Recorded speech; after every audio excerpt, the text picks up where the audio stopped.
میرے لیے اپنی ذات کے لیے بھی ہے، دیگر حضرات کے لیے بھی ہے، اور خاص طور پر طلبہ عزیز کے لیے وہ یہ کہ جو جتنی زیادہ کثرت کے ساتھ محبت میں ڈوب کر آقا علیہ الصلوۃ والسلام پر درود پاک پڑھے گا اس کا صلہ وہ اپنی آنکھوں سے دیکھے گا۔ ایک بزرگ کا واقعہ لکھا ہے کہ کعبۃ اللہ کا وہ طواف کر رہا تھا اور وہاں کی جو مخصوص دعا تھی اس دعا کے بجائے وہ درود شریف پڑھ رہا ہے۔ شیخ شبلی جو بڑے اللہ والے تھے انہوں نے ان سے پوچھا کہ اے نوجوان کیا تجھے اور دعا نہیں یاد ہے کوئی تو یہی پڑھ رہا ہے؟ اس نوجوان نے کہا کہ حضرت دعائیں تو مجھے بہت ساری یاد ہے لیکن جو مزہ اور لذت اور فائدے میں نے درود پاک میں پایا ہے کہیں اور مجھے نظر نہیں آیا، اس لیے میں اس کو اپنا وظیفہ بنا لیا ہوں۔ کثرت سے درود پاک وہ نوجوان پڑھتا تھا۔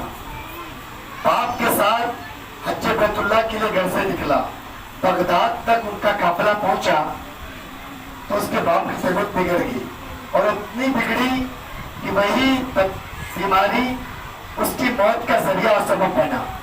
اس کا باپ انتقال ہو گیا، قافلے میں جو دیگر لوگ شامل تھے وہ مکہ پہنچ گئے۔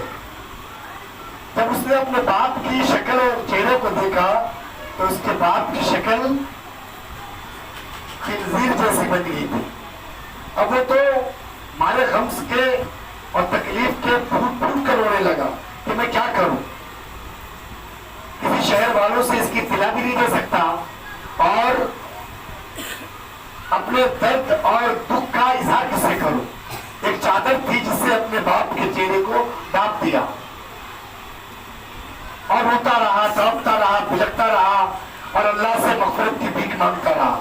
انسان یہی کر سکتا ہے، جو کر سکتا ہے وہی کرے گا، اس کے علاوہ اس کے پاس کوئی چارہ کار نہیں تھا۔ اتنے میں اس کی آنکھ لگی، وہ سو گیا۔ خوابی میں اس نے دیکھا کہ ایک حسین و جمیل عظیم الشان شخصیت تشریف فرما ہوئی اور انہوں نے اس مرحوم کے چہرے سے کپڑے کو ہٹایا۔ کپڑا ہٹانے کے بعد اپنے دست مبارک پھیرے تو اس مرحوم کا چہرہ 14ویں رات کی چاند کی طرح چمکنے لگا۔ خوابی میں یہ جو نوجوان اس عظیم الشان شخصیت کے قدموں سے چمٹ گیا اور مارے خوشی کے رونے لگا اور عرض کیا کہ آپ ہیں کون جنہوں نے اس غم اور مصیبت کی گھڑی میں میرا ساتھ دیا، میرے غم کو بانٹا اور میری تکلیف دور فرمائی۔ فرمایا کہ میں کوئی اور نہیں بلکہ محمد رسول اللہ صلی اللہ علیہ وسلم۔ یا رسول اللہ میں نے تو کسی کو اس کی خبر دی ہی نہیں تھی، آپ تک خبر کیسے پہنچی؟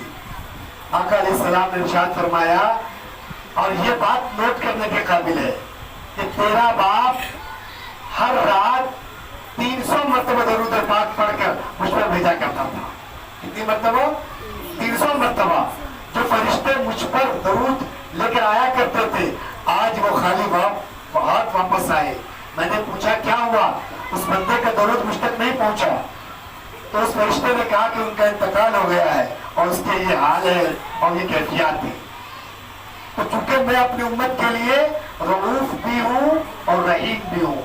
اللہ کے کتنے نام ہیں؟ 99 ہے نا، بعض کتابوں میں 4000 3000 نام لکھے ہیں لیکن قرآن کریم کے پہلے صفحے پر یا آخری صفحے پر کتنے لکھے ہوتے ہیں؟ 99 نیمز ہے نا۔ ان ناموں میں سے اللہ نے اپنا نام رؤوف اور رحیم کس کو دیا ہے؟ آقا علیہ السلام کو۔ باوجود یہ کہ 1,24,000 انبیاء دنیا میں آئے، کسی نبی کو اللہ نے اپنا نام نہیں دیا لیکن آقا کی شان بڑی نرالی ہے۔ آقا کی شان بڑی نرالی ہے۔ آپ نے اپنے اس چہیتے لاڈلے نبی کو رؤوف سے بھی خطاب فرمایا اور رحیم سے بھی خطاب فرمایا۔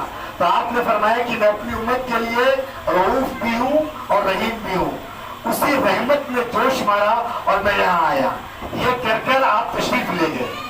جب صبح ہوئی تو لوگوں کی لمبی قطاریں لگی ہوئی تھی جو آ رہی ہے نماز جنازہ میں شرکت کرنے کے لیے، اس کے لیے نماز جنازہ پڑھنے کے لیے۔ یہ نوجوان کو بڑا تعجب ہوا کہ میں نے تو کسی کو اطلاع نہیں دی